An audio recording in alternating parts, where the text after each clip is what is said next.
Hello guys, welcome to my new video, and today we're doing a big discussion video, and I really want to hear your comments and discussion about this. Should you bring the player or should you bring the class? And this discussion has been really rampant right now in the last couple of days because Blizzard made some really small changes that will probably impact Mythic Plus and raid balance in a very meaningful way. And a lot of people have been talking about, hey, this class is getting nerfed, this class is going to be strong, this class is going to be weak.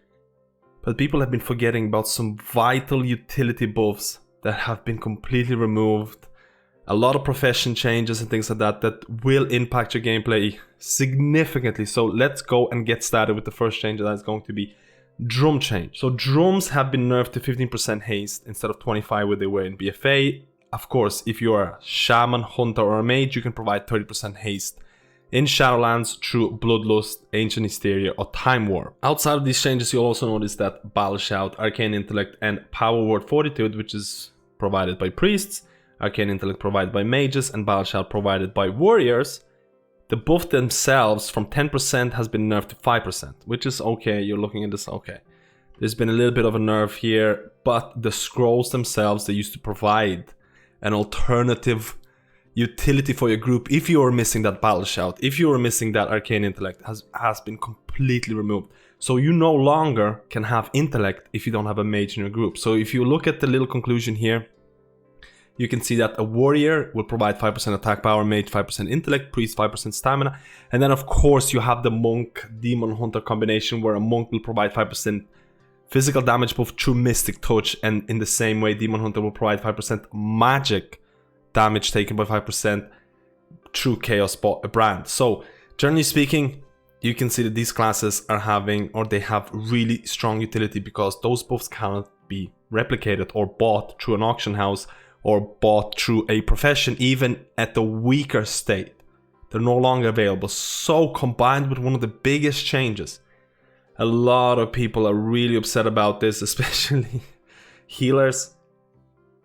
I don't think that engineering battle res is going to make it into Shadowlands. So this is a huge it's a huge negative for classes, especially healers who do not provide battle res. So Resto Druid's rampant, Resto Druid the best all the time. Either way guys, there's been a lot of talk about this because even though engineering battle res has been pretty poor, it requires you to stand right underneath the person who died, it has a long cast time, it can even backfire.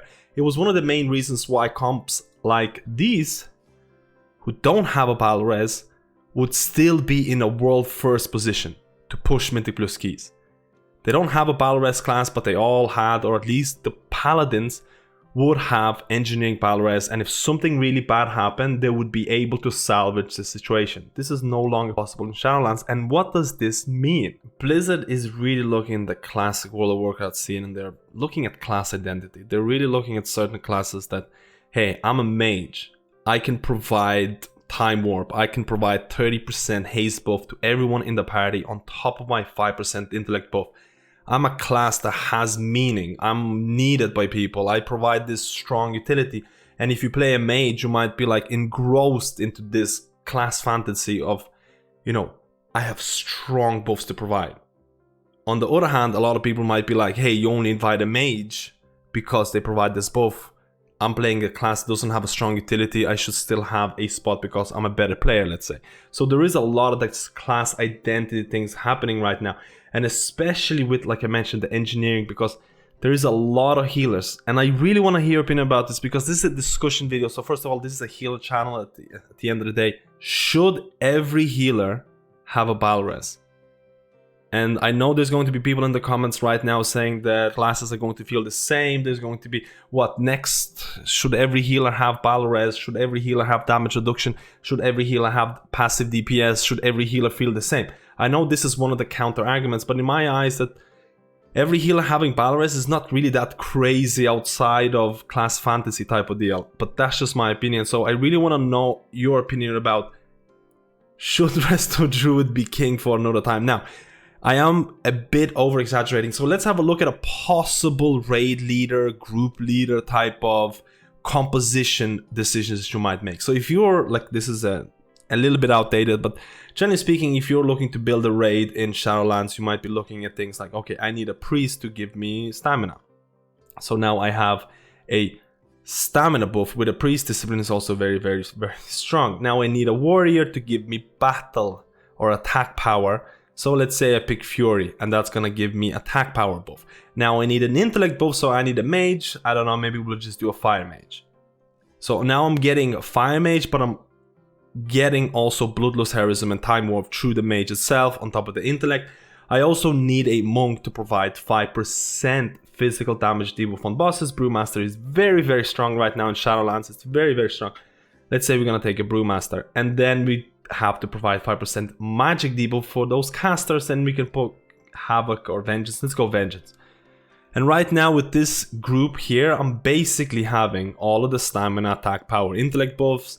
I'm having physical damage taken, magic damage taken, and I have a bloodlust heroism with this.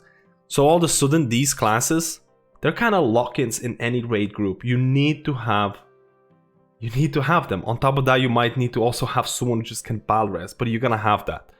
So generally speaking, you will be invited to a raid because of your class. Is that a bad thing? That's what I want to hear about it. So it's way different if you approach 5-man content. 5-man content is a lot different. So let's say if you're looking to build a decent group. First of all, there's no way in 5-man content you're gonna have every single buff. So this is kind of interesting because you have to prioritize what classes you want to do. So for example, let's say your group is gonna have a Brewmaster tank. They provide 5% physical damage taken debuff. Let's say they have that. Let's say you're gonna have a fire mage who's going to give you bloodlust and is also going to give you 5 intellect. Let's say you're gonna have a restoration druid, because resto druids provide battle res. And battle res is just so strong if engineering battle res is not going to be available. And let's say after this, you're looking at having something like a Fury Warrior to give yourselves a nice attack power buff. And then if you want to finish it off or add another magic taken debuff, you might get yourself a Havoc Demon Hunter. So all of a sudden with this group, I'm getting a lot of buffs here. You could also replace maybe Marksmanship Hunter for Fire Mage, and you're also gonna miss out on the 5% intellect, but you're gonna have still the Bloodlust Heroism Time Warp available. So by no means this is gonna give you an idea of the best 5-man or raid composition. This is just kind of giving you an idea of what raid leaders or maybe group leaders might go through, especially depending on how Blizzard is going to balance this, because Havoc Demon Hunter provides, you know, magic damage taken debuff through Chaos Brand. What if their overall DPS and utility is, let's say, comparable to something like a Retribution Paladin? Havoc Demon Hunter might be a more clear winner. Again, Paladins also provide Devo Aura, which could also guarantee their spot in raids. Not sure about Mythic Plus yet, because the 3% damage reduction is pretty substantial in raid situations. So there is a lot of this class identity going around, but I know people are min-maxers. They're definitely going to look into optimizing not only the DPS or the overall healing or the overall tankiness of a class, but they're also going to take in the utility they provide, especially in raid content where those classes are going to have a direct lock-in, because you cannot buy it. And the engineering battle res, guys, I really want to hear about this, because I feel providing a battle res in a Mythic Plus dungeon is so vital. And if you consider about certain classes that do provide or give you battle res, you have Warlocks who are very strong right now, you have things like DKs who are relatively strong as well, and you have Druids who are also relatively strong. So maybe, you know, you're not gonna have to bring Resto Druid for all those Mythic Plus dungeons, because you're gonna have a Blood Decay, you're gonna have, I don't know, Destruction Warlock in a 5-man dungeon. But at the end of the day, having a bit of a backup or being a class that provides this strong utility is definitely a plus. And guys, are we gonna see more Resto Druid domination in Mythic Plus healing scene because of this singular change? Let me know. Thank you for watching this video. If you enjoyed the content, please do subscribe to the channel and like the video, and I'll see you in my next guide.